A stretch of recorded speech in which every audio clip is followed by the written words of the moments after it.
The bush is so thick, you have to crawl.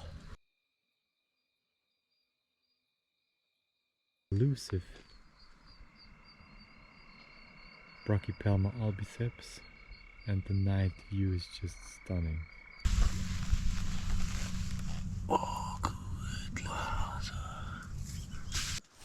The alarm went off before dawn, and honestly, I wouldn't have it any other way. There's something magical about heading into the field when the world's still waking up. And this morning, we're pushing into the forest to see what we can find. And we're already off to a great start. Check this out. A Vajehovis scorpion. Now this little guy isn't medically significant, so no real danger here. But look at that contrast against the forest floor. There are over 75 different species of Vajehovis native to the USA and Mexico. So absolutely beautiful specimen, and this is why we do this. So we're pushing deeper now, and I'll be honest with you, the leaf litter out here is thick, like we're talking layers upon layers, which makes spotting burrows incredibly challenging. You really have to train your eye and slow down. Patience is everything in this game, and at the end of the day, we often joke about how many rattlesnakes we walk by without noticing. So now we've moved on to a new spot. Different habitat entirely. Much greener, tall grass, scattered rocks, and some nice embankments. This is prime territory for Brachypelma, and already we're seeing burrows and holes everywhere. But there's the thing, even in broad daylight, you need a torch to see anything inside, because the shadows are deceptive.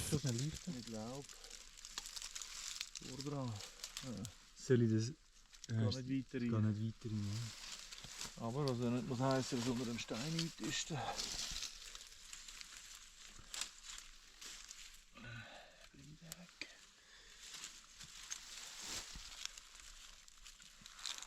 Time to get down and dirty. I'm using a specialized scope to peer into these rodent burrows hidden under all this dense vegetation. Like crawling around, checking every hole on the ground. This is the unglamorous part of fieldwork that people don't always see. But it's where the discoveries happen. So now this is exciting. A black widow spider, genus Latrodectus. Found her out in the more open dry section, a classic habitat for these spiders. That glossy black body is unmistakable. Respect the space, get the shot, and move on. And now we're back to lifting rocks, and finally we've hit gold, a tarantula burrow. This is what we came for. And for everyone out there, meet Bonnetina, our very first tarantula of this trip here in Mexico. What a way to start. Jawohl. Sehr geil. Perfekt. Ja, machen wir jetzt ein paar Fotos.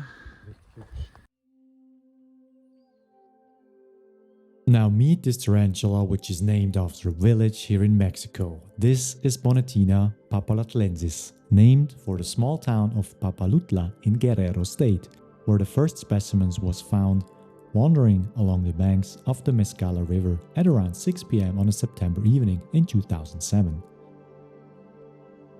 All of this information is present in the first description of the species. It's one of 17 different species in a genus most tarantula keepers have never heard of, and it shares its home with one they definitely have. Bonnetina papalatlensis is found across 11 known localities in central and eastern Guerrero and southern Morelos, the central eastern heart of the Balsas Basin. Bonnetina papalatlensis is sympatric with Brachypelma albiceps. Same tropical forest, same stony substrate, same punishing dry season that can last more than half a year. Brachypelma albiceps builds its burrows in dense forests under large rocks or tree roots. No silk at the entrance, multi-tunneled interiors, the classic Brachypelma approach. But Bonnetina takes a lighter touch. Shallow retreats under the same kind of stones, often with visible silk construction, smaller, less permanent, enough to survive but not enough to dominate. And how they do partition this shared space? We don't fully know. Like the pattern is clear. Where Brachypelma is fairly abundant, Bonnetina still persists. The smaller genus survives in the shadow of the larger one. Now, Bonnetina papulatlensis shares its microhabitat with an even smaller relative, Bonnetina hobbit. The Bonnetina hobbit species is actually named after Tolkien's fictional creatures. Bonnetina hobbit is known from a single female specimen, and she was collected in late September as well. So 2 Bonnetina species, same stones, same locality, but one is much larger than the other. So this is something you should keep in mind all times.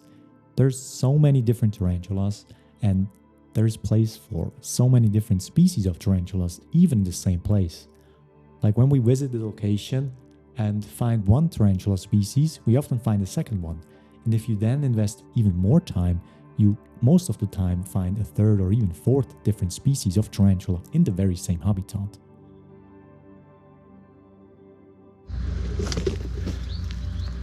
Walking for maybe, I don't know, 30 minutes, but the bush is so thick you have to crawl.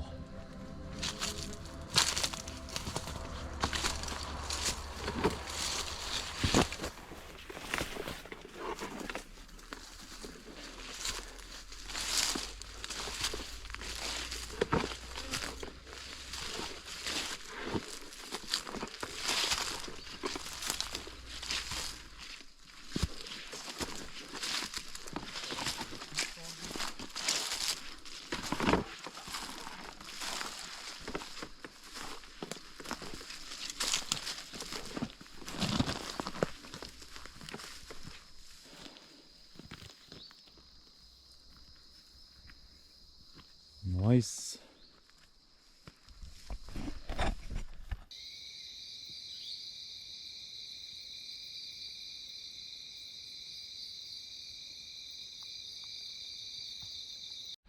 Haha, einfach da in rausgekommen. Brachypelma albiceps. Finally. Albiceps, ich glaube es ist Bonnetina. Meinst du? So ein heller Carapace? Ach komm jetzt. Oh. Tatsächlich. Oh. Ja, nu, aber ist auch gross.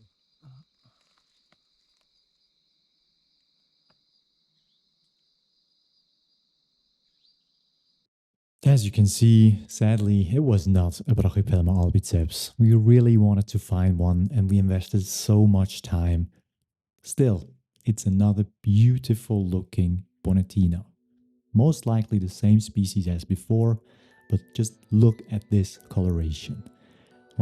I mean the orange markings, the reddish hair on the abdomen, and this blue sheen on the femurs of the spider. It's just remarkable. And even though we were looking for Brachypelma all day, of course we were super happy that we get to see yet another amazing Bonnetina species, which was much bigger than the one before.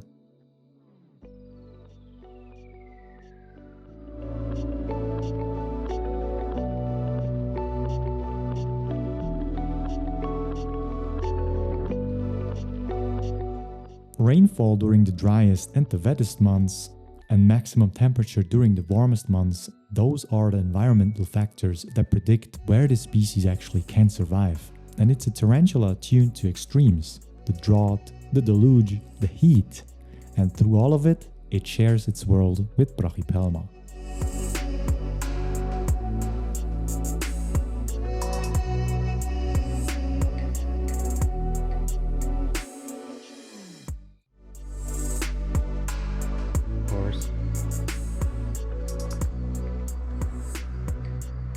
And here we hope to spot an elusive Brachypelma albiceps, and the night view is just stunning.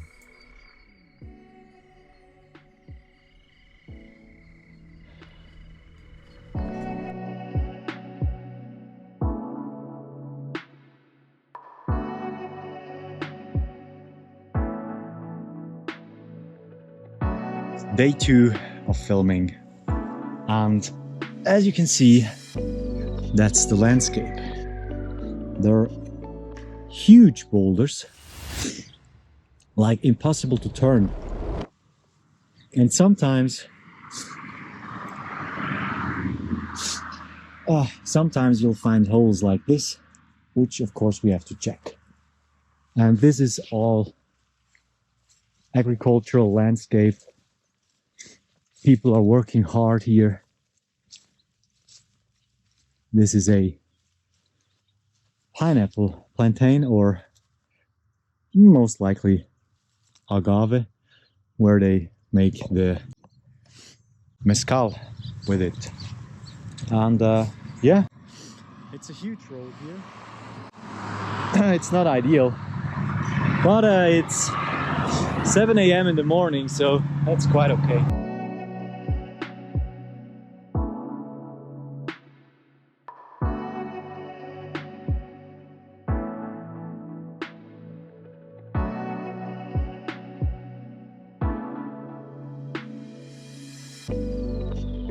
So we know that Brachypelma albiceps lives on this hillside behind us, but here in this plateau, I would say, where there's a lot of agricultural use going on, where we have huge rocks and boulders with these nice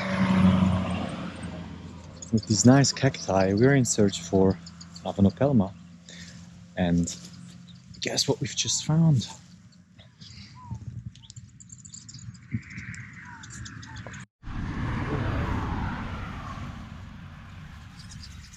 Es geht schon easy ab, aber das ist frisch gemütet, glaube ich. Wow, hübsch.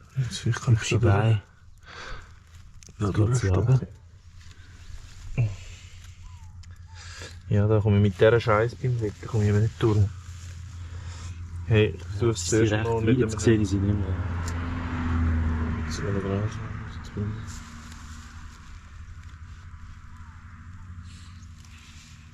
Ja, wie die Lampe machen. Easy.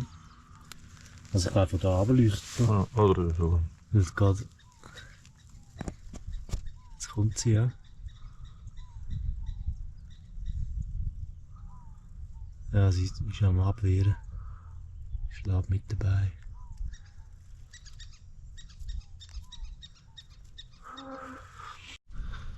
Wow, geiler Mat. Aphonopelma, diamondback. Schau mal das an, wie hübsch die Wow. Wow. Hammer. Geil.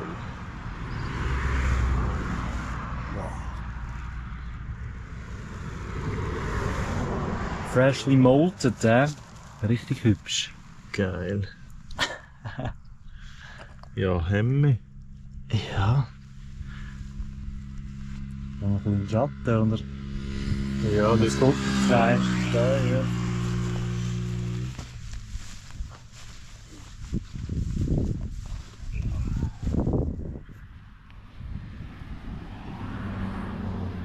Fotosession. Ja, richtig gut.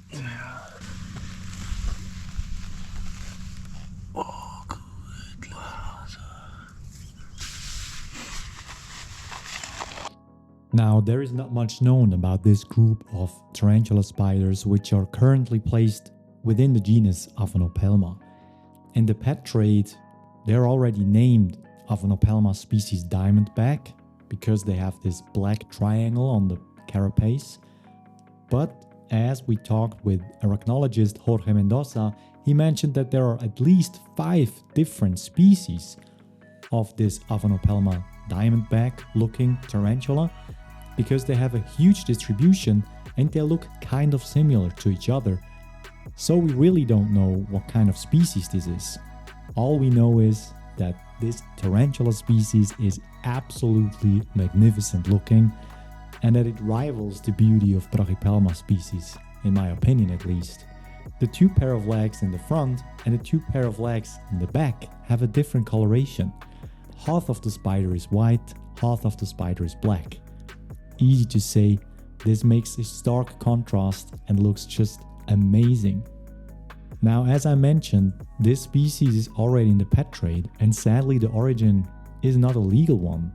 They've been illegally collected and illegally sold to the pet trade in Europe and the USA. But as with all Aphonopelma species, or at least close relative to Aphonopelma species, they grow extremely slow. And therefore, the mating and also the raising of little specimens takes forever. So, as with all Aphonopelma species, I cannot recommend keeping them as a pet, because the origin is most of the time a wild-caught specimen, especially when you get a big one like the one in the picture here. But if you get small spiderlings, they grow forever to reach that size, so it's not really ideal pet tarantula.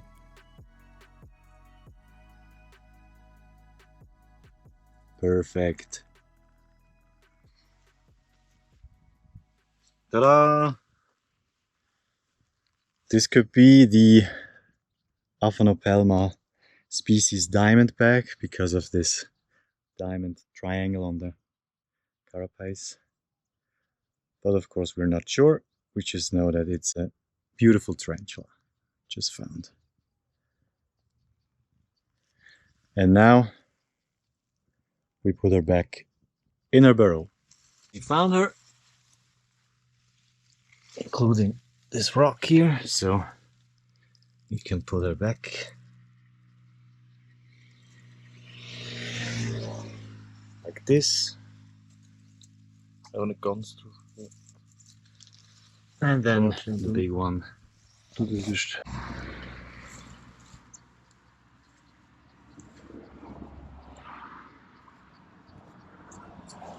Hey! Very nice. And now up to Brachypelma albiceps. Really, this could be Brachypelma albiceps habitat. There are huge crevices beneath these different rocks. But it's incredibly difficult to see any of them. So far, we have not had any luck.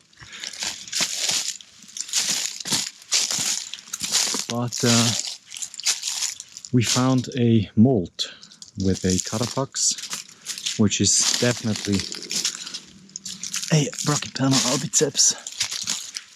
So we'll see.